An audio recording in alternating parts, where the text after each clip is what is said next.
Hey, and welcome back to ConTinual and another episode of the Panel Room. So tonight we're going to be talking a bit more about holiday horror because, what's more scary than the holidays themselves?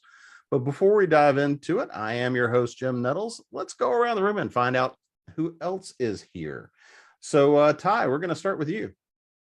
Okay, my name is Ty Drago. I'm a published author, 10 novels. The 10th one's coming out next year. It's a horror novel called Rags, coming out through Eastbeck Books. I'm also the author of the Undertaker series, a 5-book middle school horror. The first book's been optioned for a movie. So that's exciting. Yay. And I also got a short story in a holiday anthology series called Fright Before Christmas, where Saturn comes back to wreak vengeance on the people who have stolen his holiday from him. That's DeAnna? what I am. I'm also the founder, publisher, and editor of Allegory Online Magazine, which publishes science fiction, fantasy, and horror. So there's my curriculum vitae. Oh, well, we were about to miss one in there. So DeAnna, how about you? I'm DeAnna Knippling, and I used to be a ghostwriter, so I've written over 70 novels now, and I write pretty much everything except for erotica and Christian. My last big novel that I published was a gothic horror called House Without a Summer, about the year 1816, which is the year that Frankenstein was written. But it's not about Frankenstein. It's about a house that has no summer. And where did that summer go? We will find out. You can, I have a micro press, Wonderland Press, and I also hang out with a friend of mine, Jamie Ferguson, to publish the Amazing Monster Tales series of pulp fiction stories with monsters. Patrick? Hi, I'm sorry, I'm distracted now because I'm trying to decide how I can write Christian erotica. I know it's like the challenge, but it takes so much of a skill set. You would be shocked at how difficult it would be. Isn't that just the Old Testament? But hi, I'm Patrick. I am a writer. I have several short stories, several of which are horror published, as well as some science fiction and speculative fiction. I am also a podcaster. We do a horror and humor actual play podcast that we call an audio drama with dice.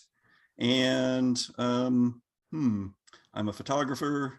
I am also a person who pours wine at a tasting room in the Pacific Northwest. So there's my curriculum vitae. And if everybody shows up and tells them you saw them on ConTinual, he'll buy you a glass of wine. I get to push the podcast a lot while I'm pouring wine. And Adam? My name is Adam Stempel. I'm a writer of damn near everything. I got a dozen fantasy novels out that are middle grade, young adult, some dark fantasy, urban fantasy. I write horror and literary and science fiction and fantasy short stories, some poems published, a picture book about birding, some graphic novels, and a dozen children's music books. But I've got a horror story that should be coming out right about the time of this podcast in the January issue of Dark Recesses, called Simon's Teeth. Nothing like horror to bring the holidays, or wait, That's nothing like the right. holidays to bring the horror, something like that. And when you talked about ghostwriting, DeAnna, I was in a bookstore today and someone picked up the Bill Clinton and James Patterson book. And I said, do you see the picture of them on the back? And they're like, yeah. I said, that's the entirety of their involvement in the books. And the guy said, that's ridiculous. They probably did some radio interviews too. I'm like, they did no writing of this book, just so you know. Well, maybe there was a note on the back of a napkin that said, include this scene. Oh, wait, no, never mind. We're back to the erotica now. So, Bill Clinton and James Patterson erotica is horror. I am going to write that, but Hold on, wait, I'm writing these notes down first. that's So, right. Everybody's Oh, going to Simon- with a writing assignment. That's Simon's Teeth came from a panel, there's an Hillary idea on a Clinton panel and where another horror writer and I were both like, I got dibs. I'm like, no, I got dibs. I wrote it in the airport on the way home from the convention just to get it out there first. well, my most recently published piece, which is in Stories We Tell After Midnight 3, an anthology of horror. That one came out of a writers meeting that we had over drinks during Pandemica. So Yeah, I was going to say maybe this sounds like an anthology we can sell Rachel on. Go. Crone Girls Press. I wore my Crone Girls Press author all through my last convention. Let's try. Let's see. What it would be called? Things For we the did in Blood the and Oval the Office after Cross. midnight. For the Blood, the Cross, and the Whipped: Tales of Christian Erotica. How's that? Only because rum, sodomy, and the lash was already taken. I gotta say, I think there's a special room in hell for that. Costs What? extra. In erotica. A lot of What bias do against the Brune royalties series. look like? All right, so I am going to try to rein this in just slightly. I You're a screwed new up. one. Come on. There was no waiting. It's just Are you kidding? Last I saw, there was a line. So let's talk a little bit about, because I mean, holiday horror. I mean, a lot of people don't necessarily put the two together, but I mean, the oldest traditional stories we've got. I mean, think about Scrooge. Think about any of these kinds of tales that we would deal with. All of these things, our oldest tales around the holidays in this time of year, really were ghost stories. They were horror stories. So for you guys, what was the first kind of horror or ghost tale or something like that that we connected to the holidays that you would remember and that might even be an influence till now? So Ty, since you're grinning like that, you get to go first. Oh, this is embarrassing. When I was 6 years old, I saw Mr. Magoo's Christmas Carol, and it scared me so badly that I was terrified to go to sleep for weeks afterwards. No matter how many times my parents tried to explain to me that it was a stupid cartoon. But there was something about the way Marley rattled his chains and screamed that just got right into my lizard brain and stayed there. So yeah, that scared me bad. And to this day, when I write horror, that flashes back into my head and I try to capture that feeling. It makes you feel any better when we had the show on the Christmas Carol and actually talked about a Christmas Carol. We spent a lot of time talking about the Mr. Magoo Christmas special. Did you really? Yes, we did. every adaptation of Christmas Carol pales before the Muppets, but they are all awesome. I remember the Mr. Magoo one. It was fantastic. He was it was the role that Mr. Magoo was born to play. The pictured him Really, I as just figured Marley. he stumbled in from off the street not knowing where he was. How about you, DeAnna? What's your first one? Rudolph the Red-Nosed Reindeer, the TV special. It started out with just this horror of the abominable snow monster. I forget Yes. his name or not, because The he's so Bumble. big and he's so bitey, and he turns out to be nice and everything. But as the years went by, you're kind of like, these guys are kind of jerks. The horror of the island of misfit toys. That's what it built to over time. Is first you were scared of the monsters, and then you were scared of what people did to them. And the biggest monsters were the heroes that were supposed to be, because nobody cared about Rudolph and his red nose until it was a nasty storm. That's right. Santa was a bit of a jerk. Mm-hmm. How about you, Patrick? The Star Wars Christmas special.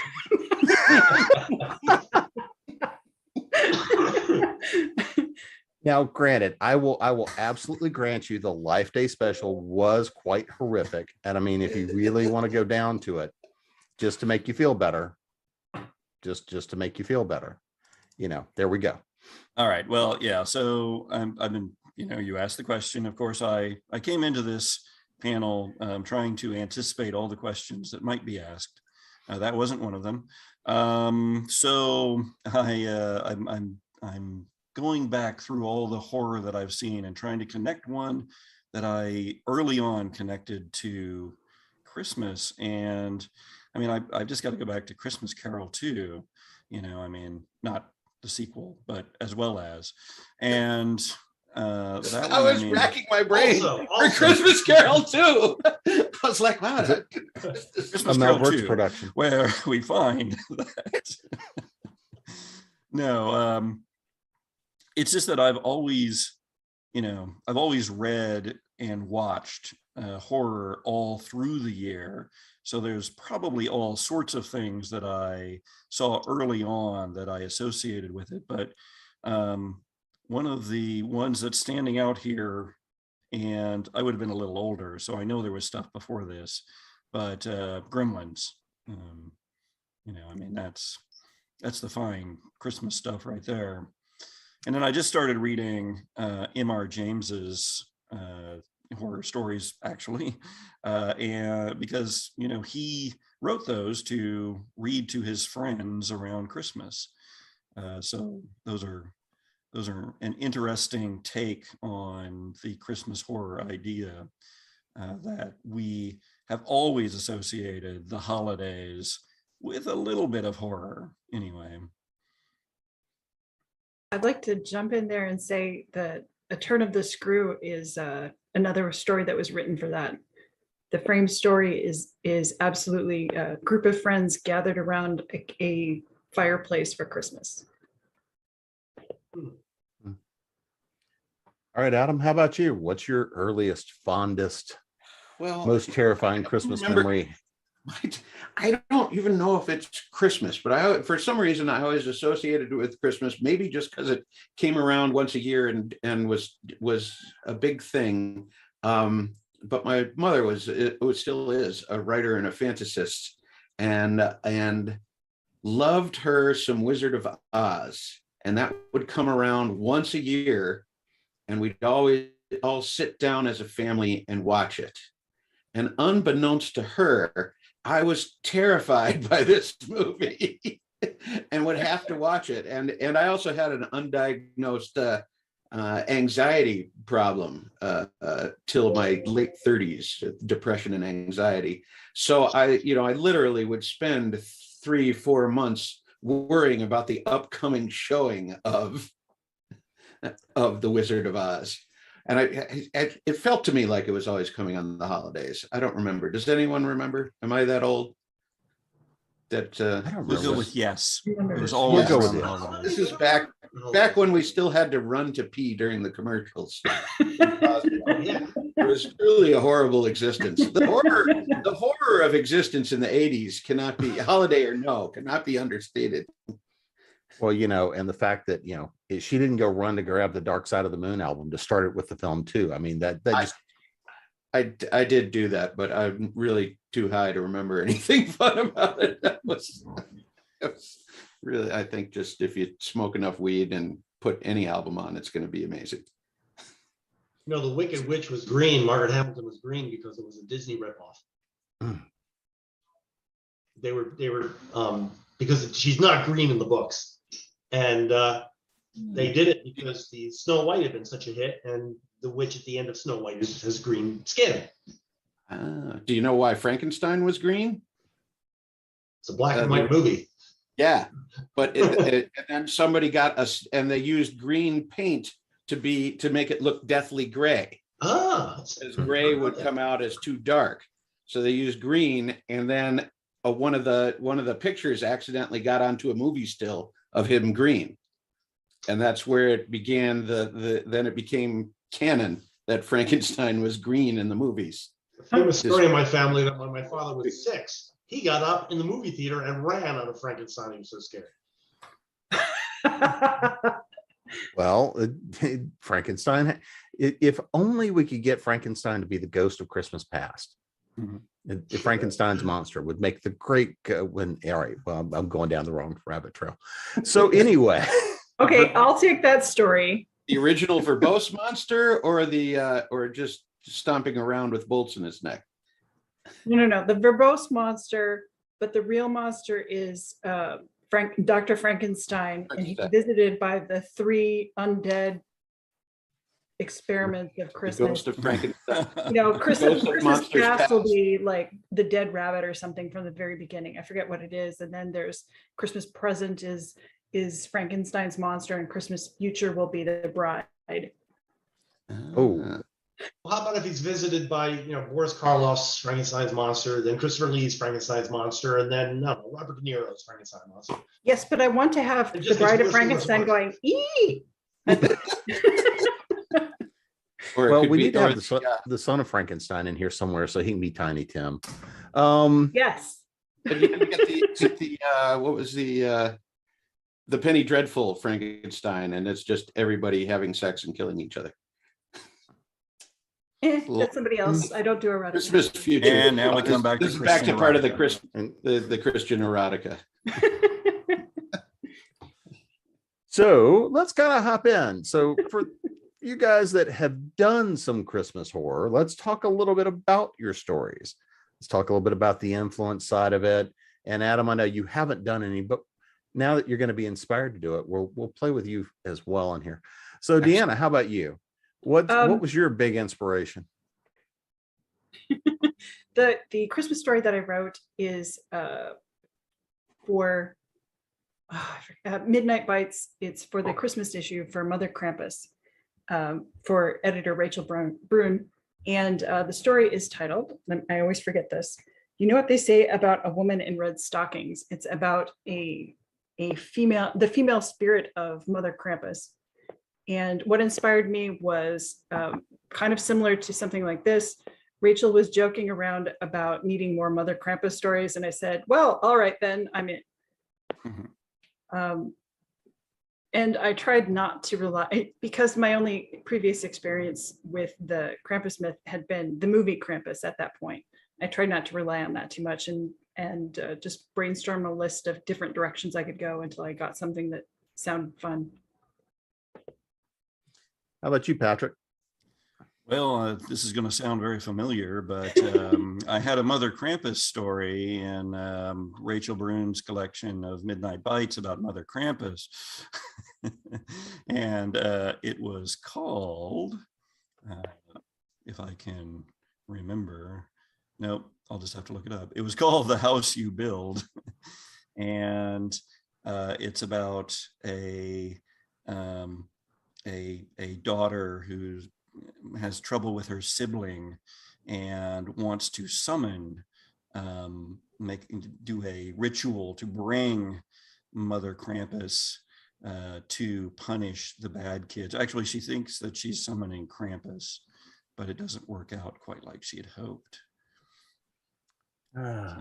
And that one, I had a couple of ideas for that one, and I was just answering the call for the Mother Krampus stories.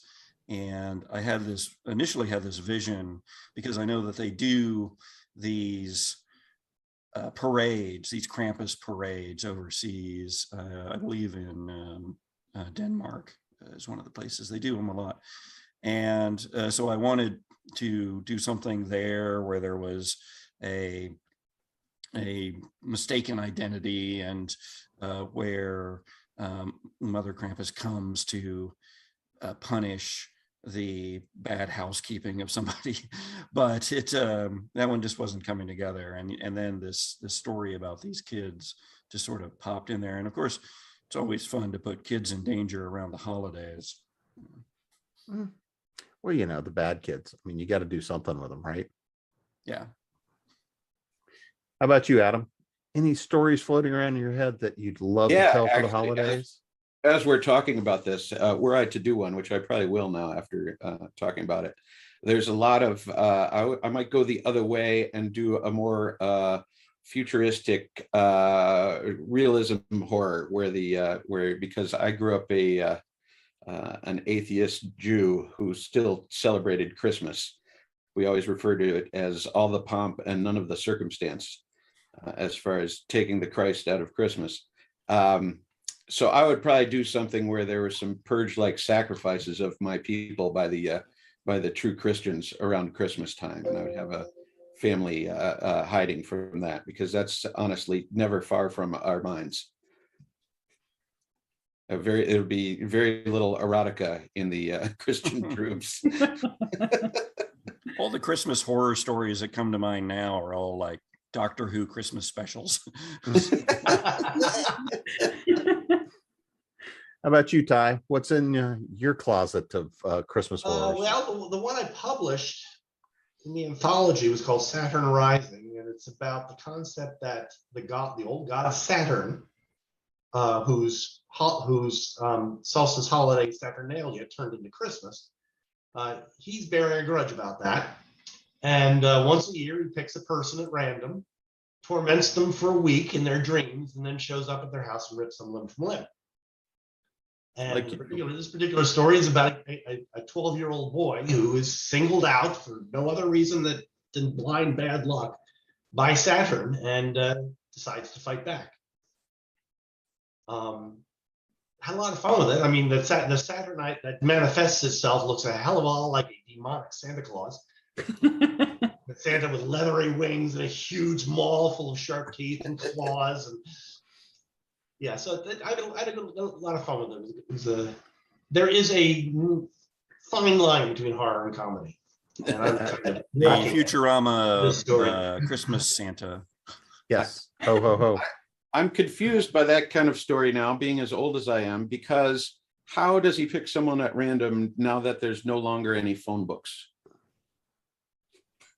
Man, you have seen the plot hole. I found it. I found it. You know, I just recycled the phone book that my town sent out. So they do still put them out. Could still be done.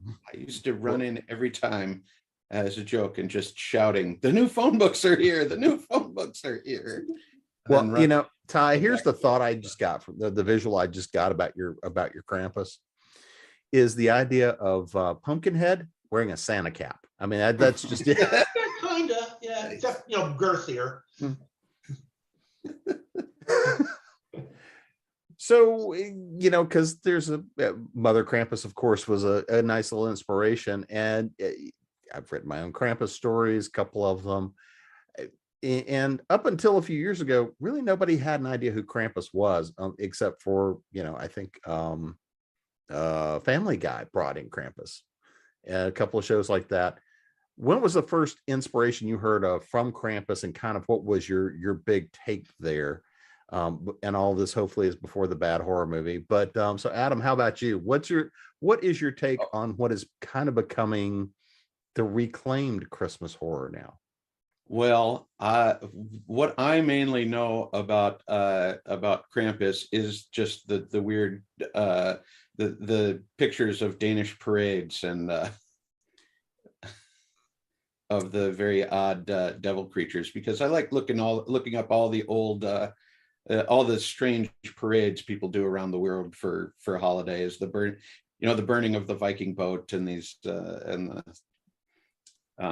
but really, I have not researched me some Krampus. I'm a big solstice Beltane guy. I was born on Beltane Eve, so I'm a big summer solstice, and happy winter solstice to everybody, by the way. I've used the solstice in a horror story that's coming out very soon. And we are recording this on the solstice. Yeah. See, it's all happening. It all happens on the solstice. What about you, Ty? When did I first learn of Krampus? Oh boy. Many years ago, doing research into American history and the German mercenaries who were brought over, the Battle of Trenton and all that, and I found a reference to this creature that I'd never heard of before, and I got curious and I started poking around. And this is in the library. I mean, it's sitting in the library, and I ended up going to the reference desk and asking a woman about it, and lo and behold, the woman was a font of information. oh, I know about Krampus, blah, blah, blah, blah, blah, blah, blah, blah. And she found all these little pamphlets, a lot of the Danish and German parades. And it was, yeah, I went home and told my wife, did you know there's a anti-Santa? I've got my new Christmas holiday story idea.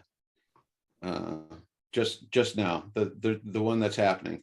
The last horror story I published with Rachel, it was in one of the Midnight Bites, and it's a World War I horror story. So I think I can do a Christmas truce in the trenches where Krampus shows up. Mm-hmm. You know, hilarity. Oh man! Wow. Yeah, Nothing World like War a I little bit bad enough, right? nothing like a little bit of light Shaking hands comedy. with the enemy and then How about you, Patrick? I can't pinpoint it exactly because what I'm thinking of doesn't specifically say that the Santa-like creature is Krampus, but I believe that it was Rare Exports, the 2010 Finnish movie, that made me first get into that idea of the anti-Santa. And I believe that that's probably where I began hearing about the idea first, anyway. And Rare Exports is an awesome Christmas movie. It's on my annual Christmas movie watch list. So, I don't 'cause know. I only I've watch seen horror that movies one. at Christmas and Love Actually, but I heard. You kind of go for the polar opposite there, don't you? If you think Mine's Love Bad Actually Santa, isn't but horror, I don't even know what you're talking about. how about you, DeAnna? I first started hearing about Krampus about the time the big movie came out, or slightly before. Probably what happened was the Family Guy fans that are in my life started, being like, "Oh, I know something about folklore that you don't know." And what really grabbed me was I had run into this idea before, but the idea of having kind of like a dark mirrored god really caught my attention. Like in Slavic mythology, there's a light god and a dark god, and I'm spacing on the names here because it's not my home mythology. It starts with a PE. I just did a story with them, Brune and another, and they're all sometimes they're Gazbog and Chernobog or something like that. Yeah. Yeah. Sometimes they're the same person. Right. Both right off And the I- tongue. American Yeah, gods. and I'm like, oh. So when I first heard about Krampus, I thought it was the same dude as Santa Claus. Just like first we're gonna sneak around, put the ugly mask on, and start beating the shit out of the bad children and the horrible adults that have abused them. And I was actually kind of disappointed to find out there were two different people. But okay, it's still cool. Santa's personal demon. I had, this is not particularly Santa related, but there was a book that we horrified our children with, which was the what to do with your tooth when it's fallen out, all the different traditions of the world. Thanks. And there- Right now I have a very, very, very loose tooth, and Perfect. the dentist says within a month. It might have been Haiti. You have to put it in a can and shake it all night to keep away the demon from coming and stealing your soul. Great. Now I'm Okay, gonna have to do that that. ties into Thanks so very much. that reference ties into Hogfather by Terry Pratchett, which is his Christmas carol. It's basically his Christmas book. Oh And, yeah. Mhm. that one of the characters in there is takes over, or like assassinates the tooth fairy, or replaces the tooth fairy and starts stealing children's teeth so they can control the world's belief. Their goal to wipe out Santa Claus. It's a goal many of us have had.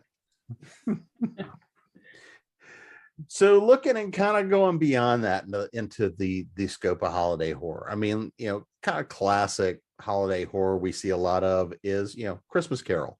It's the ghost stories. It's, even if we look at things like A Wonderful Life, the premise of A Wonderful Life is a horror film. Yeah, at the end of it, he gets his wings and all the rest of that good stuff. But I mean, so many of the stories we see around the holidays really are horror stories, even if they're wrapped in the nice, shiny warmth and all the rest of that. There's a lot of stuff that goes on. So for you guys, what are kind of the elements of a nice holiday themed story? What pulls you into the story? What are the things that you want to see or read or hear or play with that tell you, oh yeah, the holidays are here. It's time for the real fun and the nightmares. So Patrick, we're going to go with you for that one. Well, of course, horror is best served with the normal, with the everyday. And so for the holidays, if I want some horror to lead, to be in there, but I want it to lure me in. I want it to be the Norman Rockwell Christmas. I want snow, and I want families gathered around tables of food with warm lights while and a fire in the fireplace, while outside it's cold and snowing, but they're cozy inside, and we think that it's all nice and safe. And they've got lights on the tree. The Christmas tree is up, and there's lights on the house, maybe. And it's National Lampoon's Christmas Vacation, but with the alien xenomorph. I was just picturing it, Christmas Vacation, but it's the Krampus that shows up. I think I've seen the alien xenomorph wearing a Christmas hat, and it did not make it less scary. Normally a Christmas hat makes things less scary, but no, it didn't work in Gremlins either. But yeah. So how about you, Adam? What is it about holiday horror, about this time of year as we're going into the winter and the time of death? It is, like Patrick said, the horror going with the normal. You have so many just plain saccharine tropes of Christmas that when presented in a certain way just melt into horror easily, even if it's just like a single, you're watching someone walk down the street with the Christmas lights and the and the sails in the windows and the decorated trees, and it's a single note in the soundtrack or certain word choices in the description that lets you know that all is not well behind the normality of it. And I've always loved that. I just did that in a story for a suburbia horror anthology, and just the horror of suburbia just in describing it plainly. And you can almost do that with Christmas stuff, because everyone knows that, at its heart, Christmas is about deep, deep disappointment. So Ty, also, how about you? When my son discovered the lack of Christmas, he said he was so sad, and he said, all the magic has gone out of the world for me. And we felt like bad parents at that point. Nothing like being a parent and crushing the soul of the child. Exactly. It's our job. How about you, Ty? I like the idea of taking the tropes and turning them on their ear, because when I say horrors in comedy is a fine line, they follow a lot of the same rules, where you take a normal situation and you turn it on its ear, and that's either a source of horror or comedy, depending on how you play it. I've always thought about Australia and how it's Christmas in summer. And wouldn't it be interesting if there was some little town way out in the outback that was terrified of Christmas, because every year a version of Santa showed up who was thin and sweaty and was carried on a sleigh dragged by 8 enormous crocodiles, and just laid waste, because that's how he refueled at the end of every comes right in the front door. That sounds like 30 days of night or something, only it's 30 days of noon or something like that. It's the same kind of thing. Ooh, 30 days of noon, I like that. It's the same kind of thing. I'm picturing, instead of leaving Santa, the milk and cookies, it's leave him an oil can of Foster's and shrimp on the Barbie and something to feed the gators. What? that kind of thing has always interested me. I always like the idea of Santa getting stuck somewhere. Because they say, sometimes they'll travel as smoke down chimneys and things like that. Always thought it'd be interesting to get sucked into a boiler. I actually wrote and published a story called Miracle in Boiler 4, which is about exactly that. And this handyman is trying to get Santa out of the boiler. Not exactly a horror story. It was more toward the comedy. But, Santa probably would disagree. well, he was pretty eager to get out of there. I'll give him. But remember, horror is when something bad happens to you, and comedy is when something bad happens. That is a very good point. But yeah, that's what I got. And the hero is, the poor guy just trying to get him out of the boiler. Yeah. Who wasn't supposed to be there that night anyway. So that's a wrong movie. How about you, DeAnna? I'm going to go off on a side note because of that boiler thing reminded me of something. When I was a kid, we had this long involved story that at my great grandmother's house, there was this furnace and it was old fashioned. And so to get to the light, you went behind this metal grate, and behind that was a weird glass door. And they weren't using this furnace anymore. So we decided that the boogeyman was in this furnace and it was trapped there and you couldn't open it. And of course, there was always like the one kid who was not always me, I swear to God, who was like, oh, it's not scary. There's nothing in there. And they would open it up and the rest of us would all be like, we now have permission to torture you for the rest of the weekend at great grandma's house because you opened the door to the boogeyman. And I'm like, how can I use that for a story? That would be awesome. Santa Claus is now trapped in this furnace and has been for, why isn't Christmas the way it used to be? Well, there's a whole reason behind that. Maybe Krampus has been trapped in there for the last couple of generations and now you let him out. Oh, dude. Yeah, letting Krampus out. I don't know. That's a bit, I might have to play with that too. We'll see. But what I look for in a Christmas story is I don't really, I can appreciate the Christmas stories that are reversals of things, but what I really want is the weird character, the messed up characters, the grotesque characters trying to pretend to be normal. That's the part that always enchants me. The things that I like about this season are how dark it is and you can see little glimmers of light. And I just always think about like the monsters trying to circle and like, yes, am human, very human. So human am I. I get to come into the circle of light from the darkness. I'm normal human like you. Yes. I am human like you. I am human like you. Very Jeepers Creepers. Yeah. And a Santa cap. Yep. We have a Jewish joke like that too, where the guy is trying to join the country club and they say, where do you live here? And what's your name? Oh, my name is, John Christensen. And they're like, and what religion are you? And he says, oh, I am Goyim like you.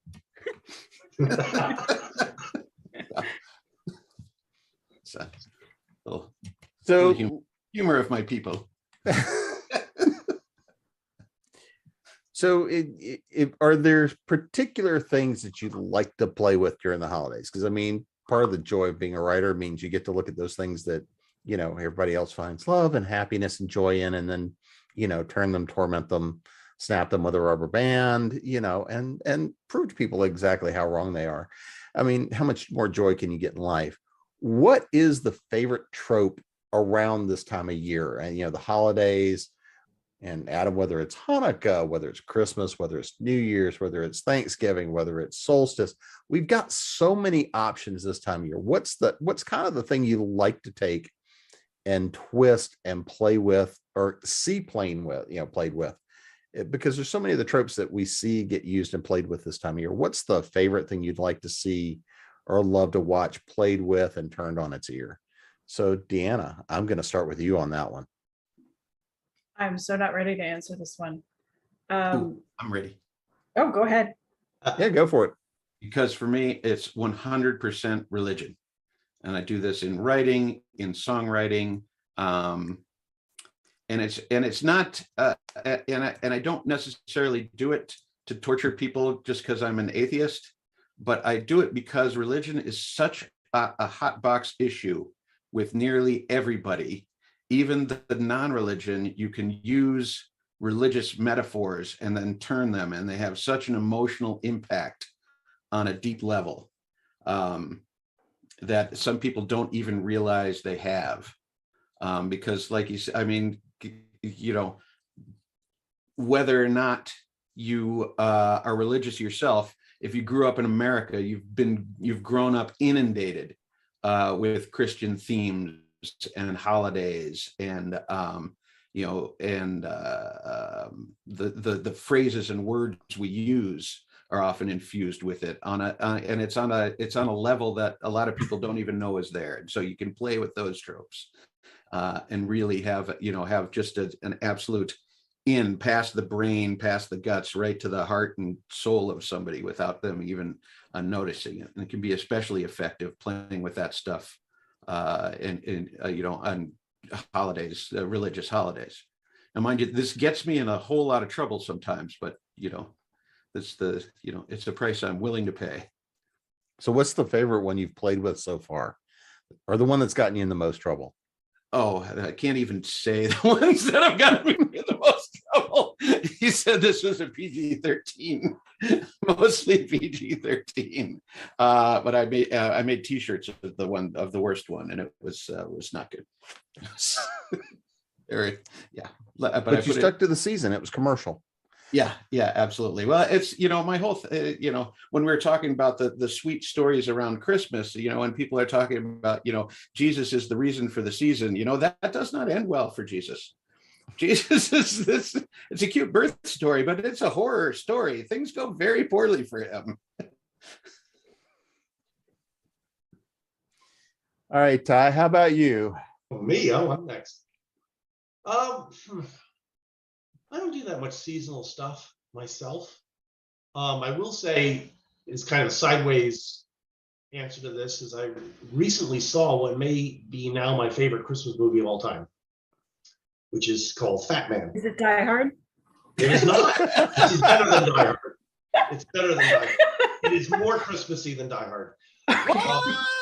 Fat Man stars Mel Gibson and as Santa Claus. Living up in the North Pole with his wife and his army of elves.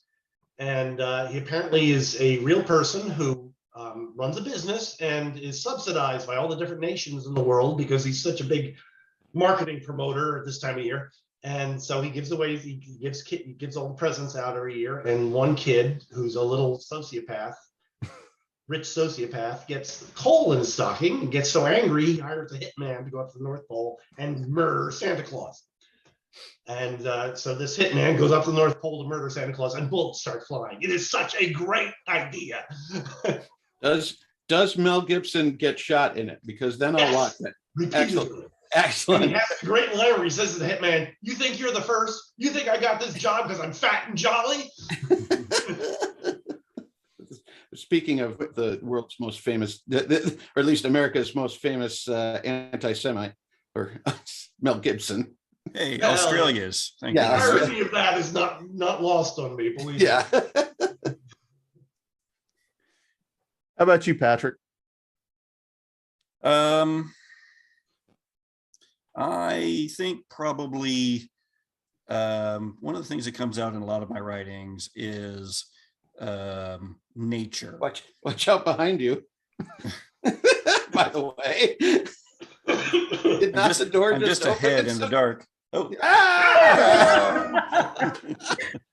Complete with a jump scare, dinner and a show. Why, look, it's a Christmas miracle. It's Christmas miracle. It's a Festivus. It's a Saturnalia miracle.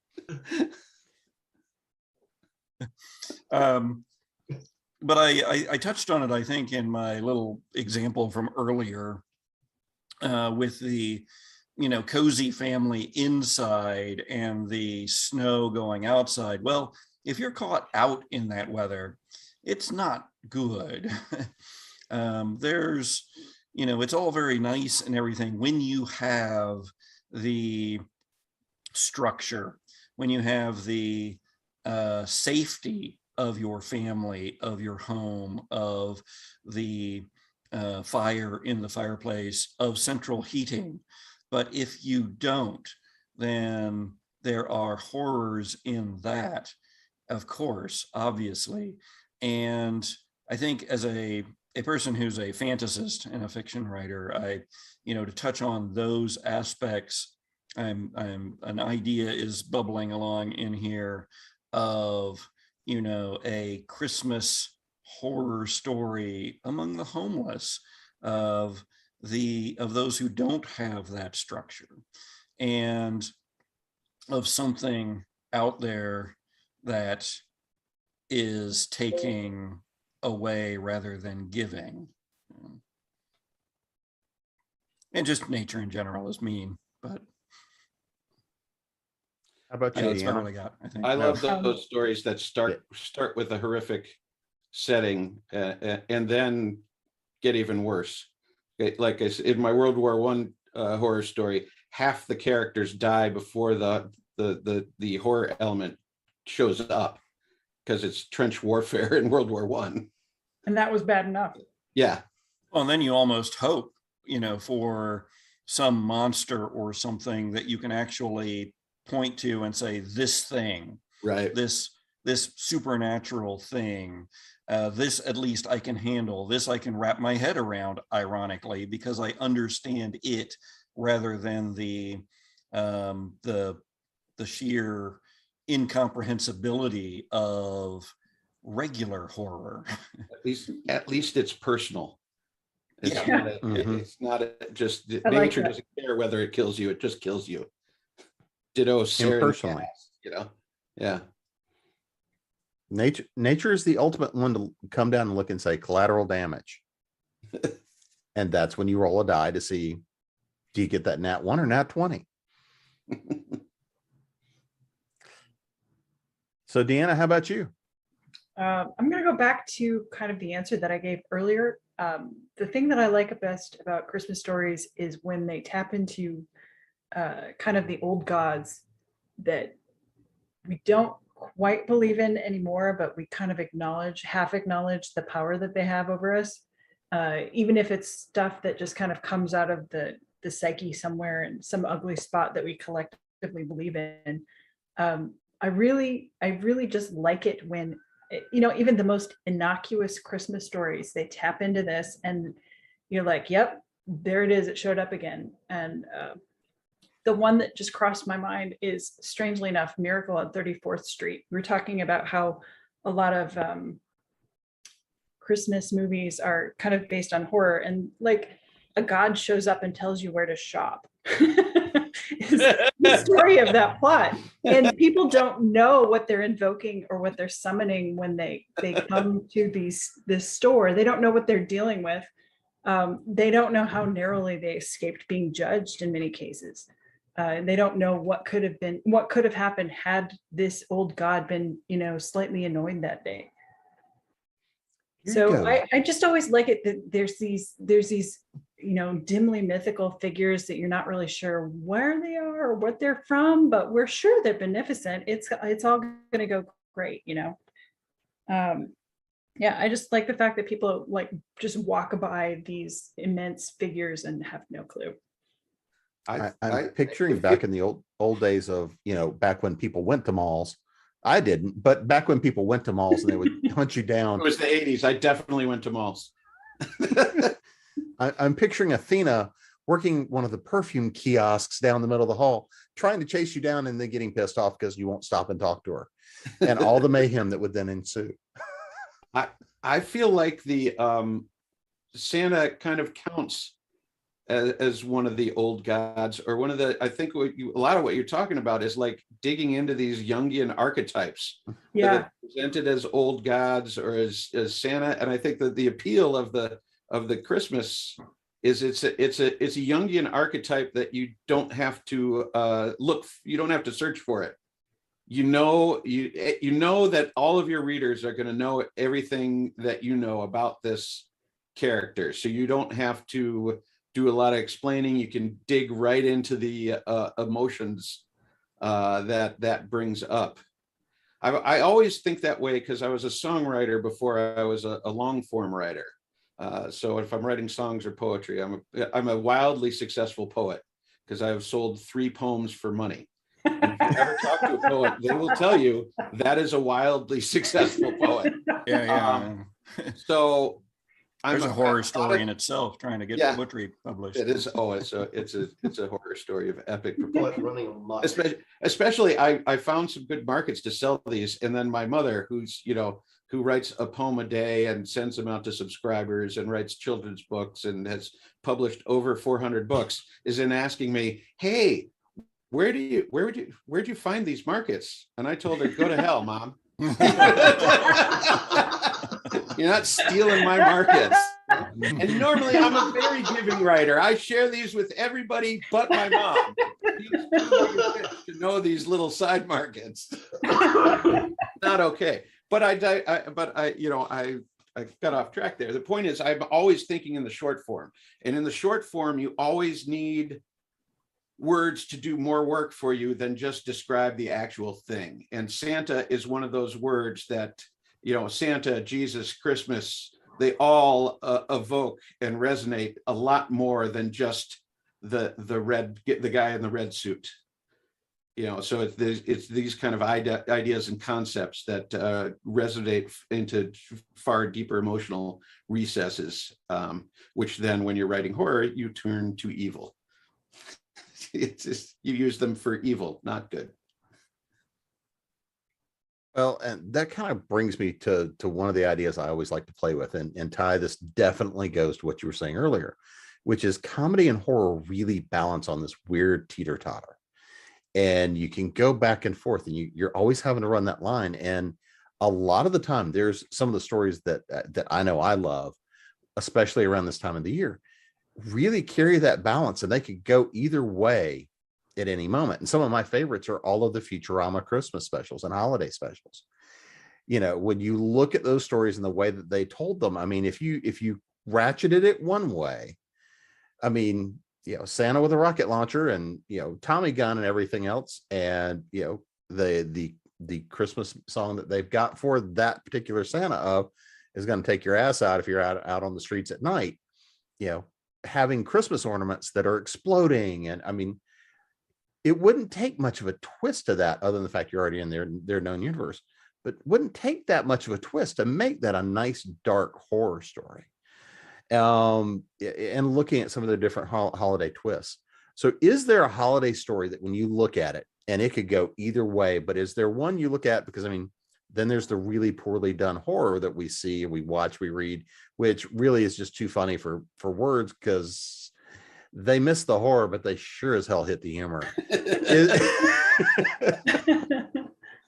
Is there one for you, whether you've read it, seen it, watched it, one of these that you go back to over and over again, just because it really kind of defines it for you, even if it was one of those things where they either hit the mark dead on or they missed it so poorly that you can't resist but to go back to it? So who wants that one? Are we All right, talking, Patrick, you volunteered. are we talking purely holiday ones? Your choice, dealer's choice. This is my gift to you.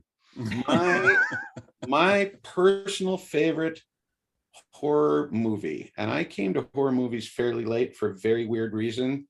There was a guy in my alternative school of like 20 kids total, and so 5% of my school wanted to be a serial killer and ended up ritually killing a girl and then possibly hanging himself.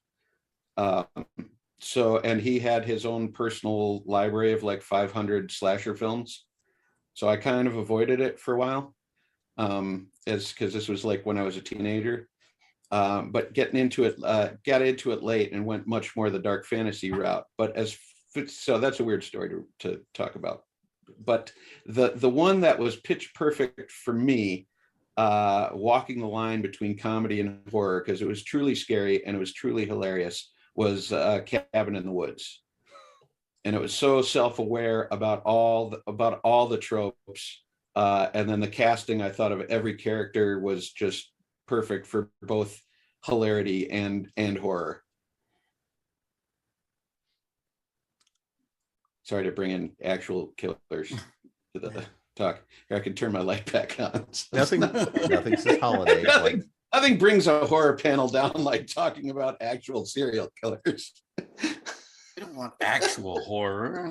That's, you gotta do your research. I wrote a story kind of based on that guy, and it's so disturbing that I always have mixed feelings when it gets rejected, because I'm like, damn, my story got rejected. And yet, do I want to be associated with a publishing house that would take this kind of story? depends on how big a check they write. That was the one I brought to the my writers group, and then as right before they critiqued it, I said, I just want to remind you guys, I am not a serial killer. And they said, Adam, we've read the story, don't believe you. Isn't that just what a serial killer would say? Exactly. Just remember, when you're sitting with a bunch of horror writers in the diner and the police are sitting behind you, always have a business card that says writer on it. Yes, That way it gets you out of everything. I'm definitely on some NSA tape, both tapes and web searches. Glad to contribute to your file. Remember also that your chances of being murdered by a horror writer are very small, but they're never zero. There is a non-zero chance you will be murdered by a horror writer. If you're a character in their book, it goes way up. It's easier to kill you on the page than it is to get rid of the body. Oh, if I've taught my teeth one thing, I've taught my children one thing, is that you have to bury the teeth separately. You have to shake them in a jar all freaking night. Yeah, don't want that soul stealer. That's right. Well, my father did teach me how to dig a grave in frozen ground. So anyway, next question. So who else has some nice comedy horror balance? So it's not exactly another property. It's just that because the podcast that we do is horror and humor, we actually have to, contemplate that balance all the time. And we don't often get to go all the way over into the humor side, except for this last session that we did, where we did our Krampusnacht holiday horror special, and I just decided we were going to go a little crazy with it, and so we did it was Cruise Ship to Terror, and it was a Christmas cruise, and they're out at sea, and these meteors crash into the ship and all around in the water, and then they are attacked by red, blue, and green striped octopi. And so the whole episode was a little madcap, but of course there were also horror elements in it. Usually what we do is we have a lot of horror, a lot of bad things happening, dark things happening to the characters, with some humor interspersed in to lighten the mood, to ease everybody down a little bit before the next bad thing happens. But this time there's humor, and then suddenly, bam, you are hit with some horrifying things. So that's what immediately comes to my mind. The second thing that comes to mind is Groundhog Day. And perhaps because there's snow involved, but also that could so easily shift over to the horror idea. In fact, it does and I'm trying to think of the name of the movie, where the protagonist, she lives the same day over and over, but she keeps getting killed at the end of it. And she keeps the wounds keep going with her. What is that? Happy Birthday to Me or something. Yeah, like that's it. Something Happy Birthday to Me. Yeah, we saw both of those. Yeah, those are actually pretty good. I enjoy them anyway. But so you can see there with just those two, how that repeating day trope can go toward the horror, but just the idea that you're having to repeat the same day. They did somebody online, of course, figured out how long Bill Murray's character actually spent in that town, and it was like 10,000 days. Oh no, I thought it was like 1,000 years or something. I don't know. The- He got really good on the piano. Long enough to learn the piano. As a musician, that gave me an indication of it was at least 20 years of piano on display there. Since every lesson's his first lesson. Yeah. Well, there was one of the things that I read that goes through the original the script. In the script notes it says 10,000 days. 10,000 days. He repeats the same day 10,000 times till he gets it right. I'm an English major now. I killed myself about 6,000 times. Mm-hmm. 10,000 Not the divided by 365 times. 65. I do love how that 27 movie years, a little over 27 years. Yep. I love how that movie never even tries to tell you why. Yeah. Carry the leap year. I do like you know what? That is so much a better choice than the giant info dump at the beginning. You know, it's better if you just don't explain it at all. I'd prefer that. Like we watched the Dora movie. They never explained why there was a giant CGI fox hanging out with the smugglers. Just fucking there. Because there's no good reason. There's nothing you could say that would make you go, okay. But if they just don't mention it, you're like, all right, this might as well happen. Anybody else have anything?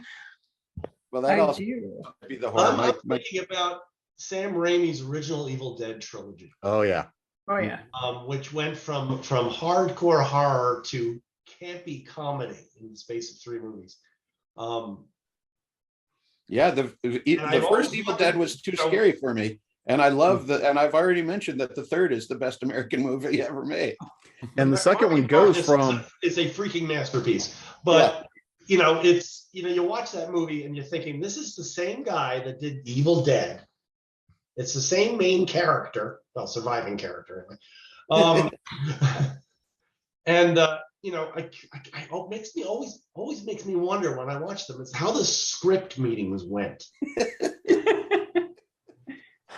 and how much alcohol or other. What do you think we should do with the sequel? Let's make it funnier. Have you read Confessions of a Chin? I think is the name of it. Bruce Campbell's autobiography. Oh yeah. Mm-hmm. Brilliant. But he seems to think that the all Sammy Raimi's plots were just, how can I do just horrible things to my friend who's more handsome than me? I hate him, but he's more handsome than me. What kind of vile liquids can I throw at him while hitting him in the balls? You know, that's the plot. Valid. I'd watch that movie. Mm-hmm. You have watched that movie? Yes, many. I made my parents watch it. I told them it was the greatest American film ever made, and they sat down. They of course hated it, and my mother was just from the very beginning. How's that car still driving after it fell? How does it even have gas? How does it gas up the? And my father finally says, Jane, we'll never get through this movie if you complain about everything. She's like, okay, fine. And then my father made one comment, and it was when they had the big pit in this medieval setting, and all he said was, rivets. that was what broke him. Sorry.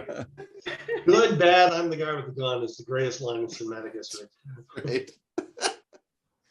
All right, DeAnna, what you got? Okay, You first I forgot. have to say, Home Alone, Christmas movie, horror movie. Yes. Yep. All right. Terrifying. But this is just like the movie that I watched recently that was comedy horror that I had no idea what I was getting into when I picked this up. So I was quite amused and entertained. I love terrible movies a lot of the time, and this is like an intentionally terrible movie. It's a Japanese horror movie from 1977 called House. I don't know if any of you have seen it. It's basically the fever dream of a 10-year-old telling her dad the plot of how this house is haunted and all of these schoolgirls go there and get murdered terribly. The director, I forget who his name is, he literally asked he's like, I'm going to make a haunted house movie. I will ask my daughter, what are you scared of? What horrible things should happen to these kids there? So it's this the horrible story, you know, this is a story that a 10-year-old took utterly seriously.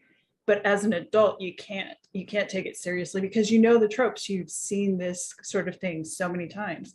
Well, the director knew this, and he put in all like the world's worst special effects ever. There's I a mean, have you piano seen that eats one of the Velocipaster? girls. Oh, yeah. Yes, I have. I loved it. It was I've great. been meaning to watch that It's one. Velocipaster. I've been meaning to watch that one. Okay, I this did is on watch the same scope as Velocipaster. You have to watch it if you like With Velocipaster. I watched Frozen fish. Jurassic Planet. Oh, I haven't seen that. I haven't seen that Um, one. Now, Two Iron people punch a Skies velociraptor and at the Iron same Skies time. 2. That goes the other way. Best special effects ever.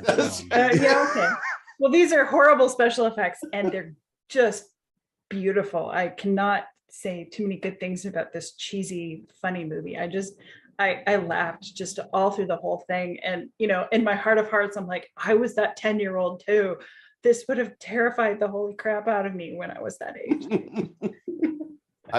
I'd put in a plug for House 2, which is not the sequel to that house. Oh, yeah, I've seen that No, one. but how Where the guy This from one has Cheers Cliff- comes in with his Yes, Cliff. you know, well, what you got here is Some this kind is of a alternate universe. Oh, pan-dimensional. yeah, that's right. Yeah, Cliff Glaze Your is dimensional electrician doorway. Yeah, I remember and that. adventure. Here's the best part about that movie. I watched it the first time on acid. Amazing. On that note, I made good choices as a child. I'll mention I've been sober for 17 years. House 2 on acid might be the reason for that. Well, good on House 2 then. well, on that note, before we get out of here, let's let everybody know where to find you and what are the new releases, or what's the latest thing you got coming out, or what do they need to stuff into their Kindle that's brand new sitting on the shiny shelf after the holidays. So we're going to kind of work in reverse order this time because, you know, nobody's here to stop me from doing it. So Adam, we're going to go with you first. You can find me at adamstemple.com. I've got the short story Simon's Teeth coming out in Dark Recesses print magazine. I've just wrapped up a trilogy, the Mika Bearhand books. That's available on Amazon. The first book's on sale right now, but it won't be by the time you get to this, so you'll have to pay full price. I'm very sorry. And that's what I got going. Websites, social media. adamstemple.com. You can get to all of it from there. Social media, Adam Stemple 4 on Twitter, Adam Stemple Books on Instagram, Adam Stemple on Facebook. It's all pretty. I have a Wikipedia page. Just, you know, look for me there. Look up Adam Stemple. It's all sorts of embarrassing pictures. It's me with hair. You can see me hair down to my waist. It's amazing. I miss it. Patrick. Well, you can check out my most recent published story, Lamps Like Masks, in Stories We Tell After Midnight 3 in print or digital. And check out the Gothic podcast, wherever, as they say, you get your podcasts. And website? Oh, you can follow me on my website if you really want to. It's c-patrick.com. Excellent. I sometimes write stuff on there. DeAnna? You can find me at wonderlandpress.com. And I'm all over social media. There's only one of me, so if you find a DeAnna Knippling, that's me. And I'm going to say go to The House Without a Summer, which is that Gothic horror novel. I'm really proud of it. It's an excellent book. And Ty, how about you? Well, I've got a new horror novel coming out in 2022 called Rags. That is set in Atlantic City in 1982 in and around Steel Pier, and the destruction of Steel Pier at that time. I'm really excited about it, and they're already getting a lot of attention. My other books are available on Amazon, barnesandnoble.com. If you want a signed copy, you can go to tydrago.com and order them directly from there. And then there's the online magazine, allegoryezine.com. We've been around for 22 years. and we're one of the old ladies of the internet, publishing short stories from around the world. And clutching your pearls. And I'm all, I'm on. If you go to my tydrago.com, you'll find all my Facebook, Twitter, and all that business. That's all I got. And I've had the pleasure of trying to herd these chickens. As we walk through the holiday horror, I'm Jim Nettles, and of course you can find me. Oh, go ahead. Fucking. Oh, Baga, yeah. Oh yeah, sorry, I didn't get it in there. And y'all know where to find me. Never mind, I give up. We're all here. Everybody, by the time you see this, we hope you've had some great holidays. And if you didn't, well, now you got the horror to go right about with it too. We will see you guys again very soon. And thanks for coming to hang out with us. Horrible holidays, everyone. Happy holidays.